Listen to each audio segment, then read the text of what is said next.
এই সরকার এটা পারে নাই, সিম্পল এটা পারে নাই। ওনারা কেন পারে নাই বলি, এখানে আমলাতান্ত্রিক যে একটা জটিলতা, এখানের যে আমলারা আছে ওই আমলারাতে বিপ্লবকে এরা মানেই না। ভাই আমি পারলে এটা করতে পারি, কি করতে পারি জানেন, কিছু অস্ত্র কিনে আপনাদের কিছু অস্ত্র দেই, আমি নিজেই কিছু অস্ত্র নেই, অস্ত্র কিনা নিয়ে তারপর হচ্ছে এই যে সচিবগুলারে ধরি, এই ইয়াগুলারে ধরি, এখন টাকা দিবি। ডক্টর মোহাম্মদ ইউনূস আওয়ামী লীগের আমলে যেই সিম্প্যাথিরা পাইতেন, জাস্ট গেল 1 মাসে এই সিম্প্যাথির জায়গাতে যেই শব্দগুলা আওয়ামী লীগ সরকার ব্যবহার করত, ঠিক একই শব্দের কাছাকাছি এখন অন্যান্য রাজনৈতিক দলগুলো ব্যবহার শুরু করছে।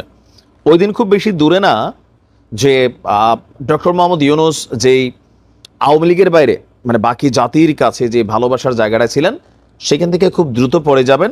এমনকি পরিস্থিতি যদি বিগড়াই যায়, নির্বাচন খুব দ্রুত দিতে হইতে পারে, আর এই সরকারের এক্সিট সিস্টেমটা খুবই প্যাথেটিক ওয়েতেও হইতে পারে।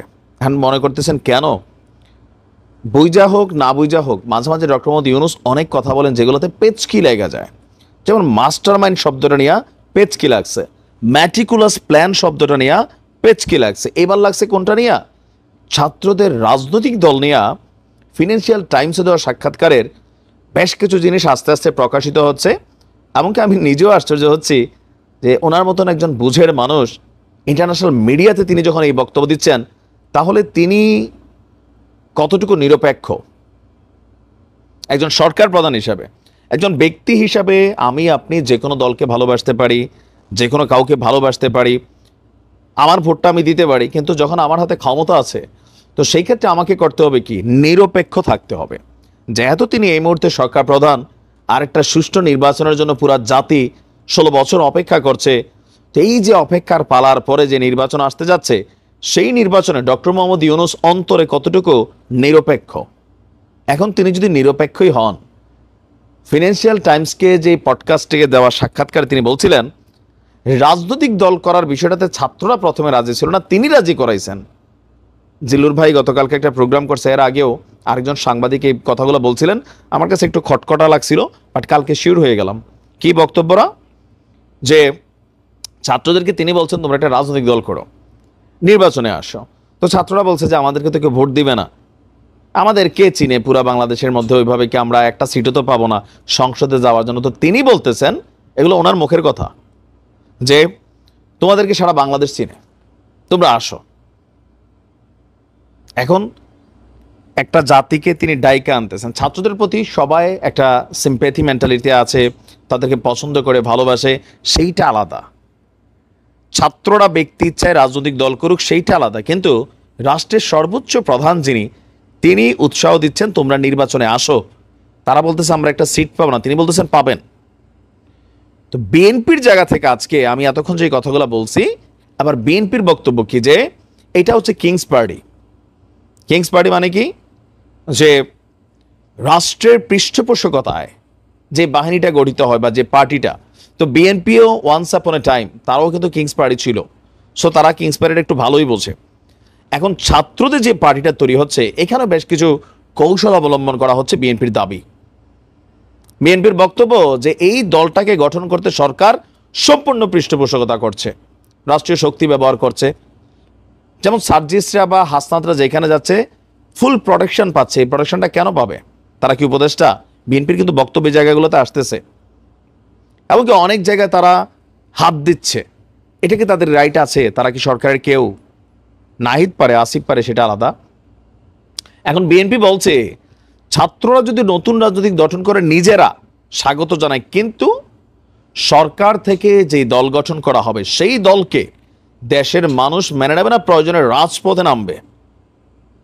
কয়েকদিন আগে মির্জা ফখরুল ইসলাম বলছিল যে আরেকটা 5ই আগস্ট হইতে পারে, আপনারা প্রস্তুত আছেন তো? এখন এই পেচকিগুলা কেন লাগছে?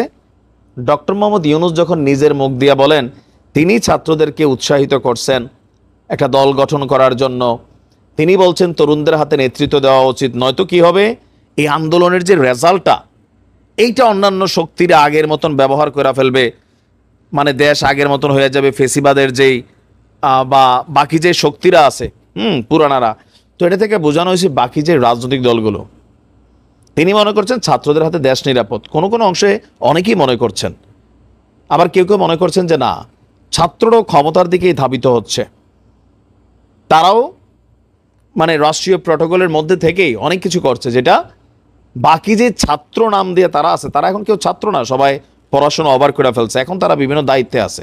তো প্রকৃতপক্ষে যারা ছাত্র, সিদ্ধান্তগুলো তারা নিচ্ছে না, হাতে গোনা কয়েকজন, এরা এখন কেউ রানিং স্টুডেন্ট না, এরা স্টুডেন্ট লাইফ ওভার করে ফেলছে। আর ছাত্রদের রাজনৈতিক দল গঠনের যে সিদ্ধান্ত, সেটাও হাতে গোনা গুটি কয়েক, 15-20 অথবা 50 জনের একটা টিম, তারাই গুলা করছেন। মূল ছাত্ররা ক্যাম্পাসে ফিরে চলে গেছে। মাঠে কারা আছে যারা ছাত্র না, যারা সমন্বয়ক হিসেবে বা আরও বিভিন্ন নাগরিক কমিটি, আরও যে মানে জায়গাগুলো আছে যাদেরকে আমরা দেখতেছি টকশুটে, এরা হচ্ছে তারা। এখন বিএনপি বলতেছে যদি এরকম আসেন, এই সরকারের অধীনে নির্বাচন হবে না, মানব না, কারণ এই সরকার নিরপেক্ষ নির্বাচন দিতে পারবে না। এটা বিএনপি বলা লাগে কেন? ছোট্ট একটা বাচ্চাও এই কথাই বলবে। ডক্টর ইউনূস নিজে যে জিনিসটার উদ্যোক্তা, 1/11-এর সময় যে স্বপ্ন তার ভিতর ছিল, সেই স্বপ্নকে বাস্তবায়ন করার যে প্ল্যাটফর্ম তিনি পাইছেন, তিনি যখন এই স্বপ্নকে বাস্তবায়ন করবেন, তাহলে নির্বাচন হইলে এই সরকারের আন্ডারে, ডক্টর ইউনূসের আন্ডারে, সেই সরকার নিশিরাইতে সরকারের থেকে ভালো হবে, এটা অনেকে মানতে চাচ্ছে না। কারণ ডক্টর ইউনূস বাকি রাজনৈতিক দলগুলো সম্পর্কে নেগেটিভ ধারণা পোষণ করেন অন্তরে। তার কথার পডকাস্টে এটাই, জিল্লুর ভাইয়ের পুরোটা বক্তব্য শুনেন, উনি রেফারেন্স দিয়ে বলছিলেন কথাগুলো। এখন এই ধরনের বক্তব্য আমার কাছে মনে হচ্ছে ডক্টর ইউনূস নিজের পায়ে নিজে কুড়াল মারলেন।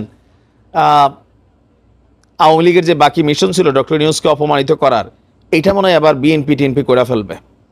মুখে মুখে সবাই বলে শ্রদ্ধেয় ট্রদ্ধেয়, খালি সময় হোক না, দেখবেন ভাষা চেঞ্জ হইতে সেকেন্ড লাগবে, সেকেন্ড। সবার মধ্যেই এখন একটা সন্দেহ ঢুকে গেছে যে ছাত্রদের এই রাজনৈতিক দল, এটা ডক্টর ইউনূসের ইন্ধন, তিনি পৃষ্ঠপোষকতাকারী, আর রাষ্ট্রের সর্বোচ্চ দায়িত্বে থাকার কারণে হয়তো অনেক ধরনের ফেসিলিটিস দিচ্ছেন, এটা হয়তো আমরা বাহির থেকে বুঝছি না। বিএনপির এটা স্পষ্ট বক্তব্য।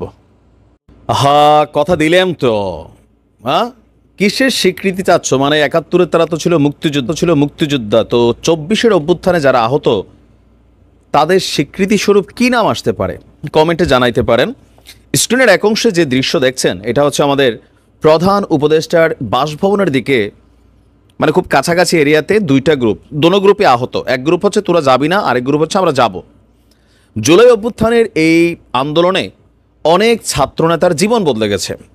কয়েকদিন আগেও যারা চপ্পল পরে হাঁটতেন, তারা আজকে মার্সিডিজ ব্র্যান্ডের মতন দামি দামি গাড়ি, আরও এরকম বিভিন্ন প্রাড়ু চড়ছেন। কেউ কেউ বিয়ে শাদী করছেন, নতুন জীবন শুরু করেছেন, নামি দামি ফ্যামিলিতে যাচ্ছেন, পুলিশ প্রোটেকশন পাচ্ছেন, সেনাবাহিনীর প্রোটেকশন পাচ্ছেন, আবার কেউ কেউ চিকিৎসার জন্য এখনও হাসপাতালে কাতরাচ্ছেন। তো যারা হাসপাতালে কাতরাচ্ছেন, তারা প্রত্যেকেই জুলাই আগস্ট অভ্যুত্থানে আহত। কারো চোখে, কারো বুকে, কারো শরীরে বিভিন্ন অংশে তারা আপনার আহত হয়েছে ওই অভ্যুত্থান চলাকালীন। কিন্তু 6 মাস পার হয়ে গেলেও, সারা দেশ জুড়ে ছাত্রদের মেটিকুলাসলি রাজনৈতিক দল গঠনের প্রক্রিয়া আগাই গেলেও, ডক্টর ইউনূস নিজের ব্রেন ওইদিকে খরচ করলেও, ছাত্রদের দাবি বা এই আমজনতার দাবি যে ভাই আমাদের নিয়ে কে চিন্তা করতেছে, আমাদেরকে বলছিল একটা কার্ড দিবে, সেইটা আমরা পাই নাই। ভিক্ষায় নামছে একজন শহীদের স্ত্রী, দেখছেন তো, মারা গেছে, ওই পরিবারের খবরই নাই। জুলাই অভ্যুত্থানের এই যে মেডিকেলের ইস্যুতে দায়িত্বপ্রাপ্ত ফান্টান্ডের সার্জিস ওইখান থেকে বের হয়ে রাজনৈতিক দল নিয়ে ব্যস্ত, আসিফ তারা লাল গালিচে নিয়ে ব্যস্ত, ডক্টর ইউনূস ছাত্রদের রাজনৈতিক দল গোছাইতে ব্যস্ত।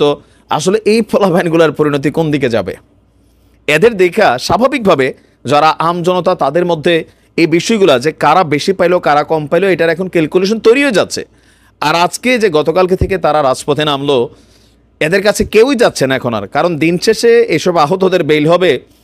আওয়ামী লীগ ক্ষমতায় আসলে প্রত্যেকটারে নিয়ে জেলে ঢুকাবে, আর এই সরকার ক্ষমতায় থাকতেও এক একটা হাসপাতালে পড়ে থাকবে, পঙ্গু হবে, লাঙ্গ হবে, পাঙ্গ হবে। এছাড়া আমার কাছে মনে হয় না যে এদের কপালে আর ভালো কোনো কিছু আছে। যদি থাকতোই, তাহলে কেন এদেরকে এখনো রাস্তায় নামতে হচ্ছে 6 মাস পরেও? কেন এদের জন্য যে টাকা পয়সাগুলো আছে এগুলো দেওয়া হচ্ছে না? ফান্ডে তো অনেক টাকা, এগুলো নিয়ে হাসনাত সার্জিসদের মতন কেউ কেন দায়িত্ব নিচ্ছে না? আর আজকে যমুনার দিকে তারা যখন যাইতেছিল, সেইখানে দুই গ্রুপের মারামারি, পাবলিক মজা নিচ্ছে যে দেখো দেখো, এই হলো এদের মুক্তিযোদ্ধা। এখন এরা স্বীকৃতি চাচ্ছে, তো কি স্বীকৃতি দেবে? এই আন্দোলনের মধ্যে আবার দেখলাম 7 উপদেষ্টা বৈঠকে বসছে, বলতেছে এদেরকে 10 লাখ এককালীন দেওয়া হবে, এটা হবে সেটা হবে, কথা দিলেন তো কথার মধ্যে তো রয়ে গেছে এদের অভিযোগ যে কালকে থেকে আমরা রাজপথে নামছি, জনগণের কথা চিন্তা করে রাজপথ ছেড়ে দিয়েছি, কিন্তু আমাদের জন্য আসলে কারোর কি কোনো কিছু আছে আর? দর্শক, সুচিকিৎসা রাষ্ট্রীয় স্বীকৃতির স্বাস্থ্য কার্ড পুনর্বাসন ক্ষতিপূরণের দাবিতে বৈষম্য বিরোধী ছাত্র আন্দোলনে আহতরা প্রধান উপদেষ্টার বাসভবন আপনার যখন ওইখানে রওনা হয়েছে তখনই পথে ব্যারিকেড দিয়ে বাধা হয়েছে পুলিশের। আর এর পরবর্তী সময় এই কিছুক্ষণ আগে 2 গ্রুপের মধ্যে এখানে আইসা দেখলাম যে মারামারির মতন অবস্থা। এক গ্রুপ উপদেষ্টার বাসভবন প্রোটেক্ট করতে চাচ্ছে, এরা হচ্ছে সুবিধাভোগী, আর আরেক গ্রুপ বাসভবনের দিকে অবস্থান নিতে চাচ্ছে, এরা হচ্ছে সুবিধা পাচ্ছে না। এই যে বিষয়গুলো, এগুলো বাংলাদেশের কাছে কি মেসেজ দেয় যে ডক্টর মোহাম্মদ ইউনূস নিজের জন্য মাশাল্লাহ যতটুকু করে ফেলছেন, ছাত্ররা নিজেদের আখের যতটুকু গোছাই ফেলছেন, এই পোলাপাইনগুলোর কি অবস্থা? এদের কি কোনো মূল্যায়ন হচ্ছে? কয়েকদিন পরে পরে এরা রাত্রেবেলা রাস্তায় নামে। আগে দেখতাম সার্জিস হাসনাত যাইতো, ফুটবল খেলতো, এখন আসলে এদের এইসব খেলাখেলির টাইম নাই। তো এদের আসলে বিষয়গুলো দেখবে কে? আশ্চর্য বিষয় না এটাই যে ডিম পারে হাসে, খায় কিন্তু বাঘ ধাসে। যারা এখন নেতৃত্বে আছে তাদের শরীরের মধ্যে ওই ডিবি অফিসে গিয়া যদি ওই দিন রাত্র না আসতো, তাহলে এক একজন হয়তো এরকম আহত টাহত হইয়া এরকম হাসপাতালে পড়ে হয়তো পাবলিক পাত্তাও দিত না, চিনতও না। আমরা জোর দাবি জানাচ্ছি, যারা আহত তাদের সুচিকিৎসা রাষ্ট্র করতে হবে। আর যদি সেটা না হয় তাহলে আগামী দিনে কি ঘটে বাংলাদেশে সেটা দেখার অপেক্ষা।